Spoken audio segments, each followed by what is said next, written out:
অসম চৰকাৰৰ বিশেষভাৱে মহিলা আৰু শিশু বিকাশ বিভাগৰ অধীনত তথা জিলা প্ৰশাসনৰ উদ্যোগত আমি নাৰী নিৰ্যাতনৰ বিৰুদ্ধে আৰু বাল্য বিবাহ মুক্ত ভাৰত অভিযান গঢ়াৰ প্ৰয়াসৰে অসম চৰকাৰৰ নিৰ্দেশনা অনুযায়ী 16 দিনীয়া কাৰ্যসূচীৰে সমগ্ৰ দৰং জিলাত আমি জনসজাগতামূলক সভা আহ্বান কৰি আহিছোঁ আৰু সেই সভাৰ সৈতে সংগতি ৰাখি আজিও আমি চিপাঝাৰ সংহতি উন্নয়ন প্ৰকল্পৰ অধীনত চানোৱাৰা উচ্চতৰ মাধ্যমিক বিদ্যালয় এই ছাত্ৰ ছাত্ৰীৰ লগতে বিভিন্ন বিভাগৰ প্ৰতিনিধিবৰ্গৰ উপৰিও স্থানীয় PRI মেম্বাৰ আৰু অন্যান্য স্থানীয় মহিলাসকলক লৈ আমি বাল্য বিবাহ মুক্ত আৰু নাৰী নিৰ্যাতনৰ সম্পৰ্কে জনসাধাৰণক সজাগ আৰু সচেতন কৰাৰ প্ৰয়াসেৰে আজি আলোচনা চক্ৰ এটা আহ্বান কৰিছোঁ। আমাৰ মাজত বিশেষভাৱে মুখ্য অতিথি হিচাপে আছে চিপাঝাৰ সমজিলাৰ আয়ুক্ত সন্মানীয় বাপৰি দাস প্ৰমুখ্যে, বিশেষভাৱে পুলিচ প্ৰশাসনৰ উপৰিও স্বাস্থ্য বিভাগ, চাইল্ড লাইন, শিক্ষা বিভাগ আৰু পঞ্চায়তী ৰাজৰ বিষয় বিভাগসকলক লৈ আমি একত্ৰিত কৰি এটা আহ্বান কৰিছোঁ। আমাৰ এটাই উদ্দেশ্য হ'ল যে দৰং জিলা যিহেতু এখন আকাংক্ষিত জিলা, এই আকাংক্ষিত জিলা হিচাপে বিভিন্ন ধৰণৰ সমস্যাৰ উপৰিও বাল্য বিবাহ এটা নিশ্চয় খুব এটা চিন্তনীয় বিষয়। গতিকে নাৰী নিৰ্যাতন আৰু বাল্য বিবাহ প্ৰতিৰোধ কৰাৰ প্ৰয়াসৰে আমি বিশেষভাৱে উচ্চতৰ মাধ্যমিক বিদ্যালয়ৰ ছাত্ৰ ছাত্ৰীসকলক সাঙুৰি লোৱা এটা মুখ্য উদ্দেশ্য হ'ল, কাৰণ তেখেতসকলে বিশেষভাৱে এই ক্ষেত্ৰত আক্ৰান্ত হোৱাৰ ভালনাৰেবিলিটি থাকে। গতিকে এইখিনিক আমি নিৰ্মূল কৰি তেওঁলোকৰ মাজত এটা সচেতনতা সৃষ্টি কৰাৰ প্ৰয়াস কৰিছোঁ, যাতে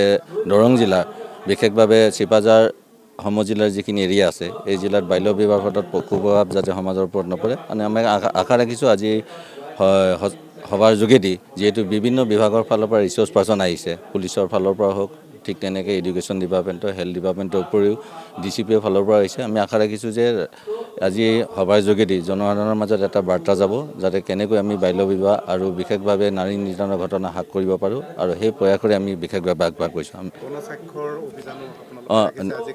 হয়, আজি আমি গণস্বাস্থ্য অভিযান এইকাৰণে ৰাখিছোঁ কাৰণ আমাৰ যিহেতু নিৰ্দিষ্ট এটা নিৰ্দেশনা অনুযায়ী এইটো আছিলে। এই স্বাক্ষৰ যোগেদি আমি এইটোৱে বিচাৰিব বিচাৰিছোঁ যে সকলোৰে মাজত এটা মনত ঠাত বহি যাওক যে বাল্য বিবাহ এটা মুক্ত হ'ব লাগে তেওঁলোকৰ। কাৰণ আমি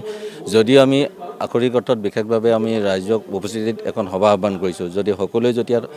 সকলোৱে সংঘবদ্ধভাৱে যদি একত্ৰিতভাৱে অংশগ্ৰহণ কৰে তেতিয়া নিশ্চয় এইটো তেওঁলোকৰ এটা মনত ঠাঁচ বহিব আৰু অদূৰ ভৱিষ্যতে যাতে ছাত্ৰ ছাত্ৰীসকলৰ লগতে অন্যান্য বাল্য বিবাহৰ ক্ষেত্ৰত আমি যাতে সদায় সজাগ সচেতন হওঁ তেওঁলোকৰ বিৰুদ্ধে, সেই উদ্দেশ্য আগত ৰাখি আমি কৈছোঁ। যিহেতু আমি বিশেষভাৱে বাল্য বিবাহ মুক্ত বা নাৰী নিৰ্যাতনৰ উপৰিও আমি বেটী বচাও বেটী পঢ়াও স্কিমৰ কথা কওঁ। গতিকে এই ক্ষেত্ৰত ছাত্ৰ ছাত্ৰীসকলৰ লগতে তেওঁলোকৰ স্বাস্থ্যৰ কথাও নিশ্চয় প্ৰাসংগিকতা আছে, কাৰণ সেয়েহে সংগতি ৰাখি আমি বিশেষভাৱে স্বাস্থ্য বিভাগৰ যুটীয়া সহযোগত আমি আজি স্বাস্থ্য শিবিৰ ইয়াত অনুষ্ঠিত কৰিছোঁ। এই অনুষ্ঠিত কৰাৰ মুখ্য উদ্দেশ্য এই হ'ল যে ছাত্ৰ ছাত্ৰীসকলে তেওঁলোকৰ আনুষ্ঠানিক শিক্ষা লাভৰ উপৰিও স্বাস্থ্যৰ ক্ষেত্ৰতো যে তেওঁলোকৰ বিভিন্ন ধৰণৰ সমস্যাৰ সন্মুখীন হয়, এই সমস্যাৰ সন্মুখীনৰ ক্ষেত্ৰত আমি আজি এইটো এইকাৰণে অনুষ্ঠিত কৰিছোঁ, তেওঁলোকেও সজাগ হ'ল যে ৰক্তহীনতাৰ ভোগাৰ লগে লগে শিশুসকলৰ তেওঁলোকৰ আনুষ্ঠানিক শিক্ষা লাভৰ ক্ষেত্ৰত বিভিন্ন ধৰণৰ বাধাৰ সঞ্চাৰ হয়। গতিকে এইখিনিৰ পৰা কেনেকৈ মুক্ত পাব পাৰি তেখেতসকলে যাতে অলপ জ্ঞানো পায় আৰু সজাগ আৰু সচেতন কৰাৰ উদ্দেশ্যে আমি এই ধৰণৰ এটা মহৎ উদ্দেশ্য ৰাখিছোঁ।